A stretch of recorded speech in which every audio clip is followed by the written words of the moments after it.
અને સ્ટાર્ટઅપ્સની એની આપણે ચર્ચા કરતા હોઈએ છીએ. આ પહેલાં પણ ઘણીવાર આપણે ચર્ચા કરી ચૂક્યા છે. ખાસ કરીને અત્યારે હાલનું જે સ્થાન છે ભારતનું આ ક્ષેત્રમાં, તે કેટલું બિરદાવા લાયક છે? હાજી પ્રીતિજી, હવે જે ગ્લોબલ ઇનોવેશન ઇન્ડેક્સ છે ને, એને હું કોઈ પણ વાત કરું એના પહેલા થોડું એનો પ્રોલોગ એટલે પ્રસ્તાવનાની આપણે સમજવી જોઈએ, કારણ કે દર્શક મિત્રોમાં લગભગ બધા એવા નહીં હોય કે જેને ઇનોવેશન ઇન્ડેક્સ ને કઈ રીતે એ ઇનોવેશન ઇન્ડેક્સ આખું કેલ્ક્યુલેટ કરવામાં આવે છે અને એનાથી બધા જે સ્થાન મળે છે અલગ અલગ દેશોને, એ કઈ રીતે ગોઠવાય છે એ સમજવું જરૂરી છે. પણ બેઝિકલી ગ્લોબલ ઇનોવેશન ઇન્ડેક્સ છે ને, વર્લ્ડ ઇન્ટેલેક્ચુઅલ પ્રોપર્ટી ઓર્ગેનાઇઝેશન જે છે વિપો, એના દ્વારા દર વર્ષે એનો જે એન્યુઅલ રિપોર્ટ આવે છે. આપણા માટે ગૌરવની વાત એ છે કે એડવાઇઝર બોર્ડમાં આર એ મશલકર સાહેબ પણ છે, એટલે આ વર્ષોથી થતું આવ્યું છે. હવે બેઝિકલી 4 બ્રોડ એની કેટેગરીઝ છે, એમાં કન્ટ્રીઝને આપણે બાયફર્કેટ કરીએ છીએ. હવે અહીંથી સમજો તમે કે જે આખી ગેમ છે અને ભારતનું કદાચ 40મું સ્થાન છે, આમ જોવા જઈએ તો એક આપણને થોડું એવું બી લાગે કે નાના નાના દેશ છે જેની વસ્તી કદાચ ગુજરાત કરતા 1/3 બી નહીં હોય, એ ટોપ 20માં છે પાછા. મોટા મોટી તમે જોવા જાઓ તો સ્વિટ્ઝરલેન્ડ છે, એને ફરી એનું સ્થાન નંબર 1 છેલ્લા 13 વર્ષથી નંબર 1 પોઝિશન પર સ્વિટ્ઝરલેન્ડ. સ્વીડન છે, પછી યુએસએ છે, યુકે છે, આ જ રેસમાં ટોપ 10માં જો 12માં ચાઇના છે 12th પોઝિશન પર, 13 પર જાપાન છે. એમ ઘણા બધા દેશો ટોપ 15માં આવી જાય છે, જેની મેં કીધું પોપ્યુલેશન, જેની વસ્તી ભારત કરતા તો ઠીક છે પણ ગુજરાતથી અડધી પણ નથી. હવે આ એક આખી જે એક્સરસાઇઝ થાય છે, 4 કેટેગરીઝમાં એને બાયફર્કેટ કરવામાં આવે છે. એક upper middle income group countries કહેવાય છે જેને, એમાં આપણે જોવા જઈએ તો યુએસએ અને નોર્થ અમેરિકા, જેમ કે કેનેડા ને બધી વાત કરીએ કે વેસ્ટર્ન યુરોપ કન્ટ્રીઝ છે, તો એ અપર ઇન્કમ ગ્રુપ કન્ટ્રીઝ છે. પછી બીજી છે મિડલ ઇન્કમ કન્ટ્રીઝમાં આવે છે.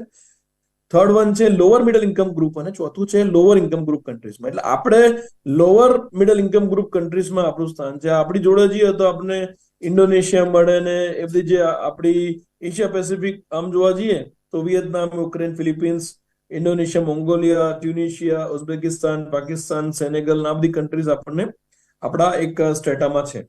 હવે તમે કહો કે એને બિરદાવા જેવું છે કે નથી બિરદાવા જેવું, તો અત્યારે we are on the crossroads, એમ કે હું બંને બાજુ બોલી શકું. એનું એક એવું કહી શકું કે કદાચ આપણે એક બેન્ડવેગન શરૂ કરી દીધી. આપણે સ્ટાર્ટઅપ ઇનોવેશન કલ્ચર છેલ્લા 10 વર્ષથી તો જોવા જઈએ છીએ કે આપણે સતત એમાં માન્ય વડાપ્રધાનજી બી પ્રયત્નશીલ છે, ને એમને તો 2014માં જ સૌથી પહેલા ઇનોવેશનની વાત કરી, ઇન્ક્યુબેશન સેન્ટરની વાત કરી હતી.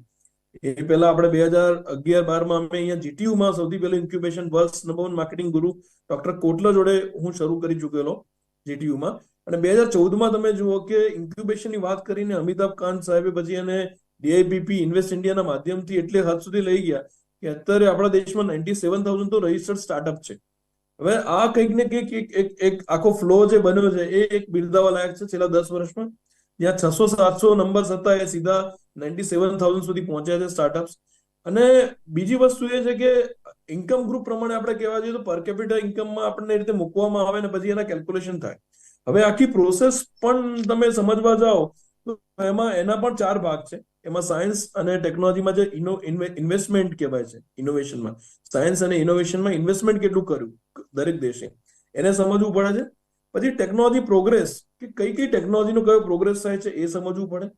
ટેકનોલોજી એડોપ્શન, એ પણ એક બહુ મોટી વાત છે. ટેકનોલોજી તો ઘણી કન્ટ્રીઝમાં કે સાયન્ટિસ્ટ કે સાયન્ટિફિક ઇનોવેટર્સ એ રિસર્ચ, પબ્લિકેશન કે પેટન્ટના માધ્યમથી એને રજીસ્ટર કરાવીને શોધતા હોય છે. પણ આજે બધા અવેર હશે કે દરેક જે પેટન્ટ રજીસ્ટર થાય છે કમર્શિયલાઇઝ નથી થતા, અને કમર્શિયલાઇઝ થવું એ બહુ મોટી પ્રોસેસ છે. એમાં પણ એક ડિફ્યુઝન ઓફ ઇનોવેશન પ્રોસેસ આવે. રોઝર કરીને જે ઓથર, એનું આખું મોડેલ છે ડિફ્યુઝન ઓફ ઇનોવેશન પ્રોસેસનું. એટલે દરેક લોકો, ખાલી 2% લોકો દુનિયામાં ઇનોવેશનને સૌથી પહેલા એક્સેપ્ટ કરતા હોય.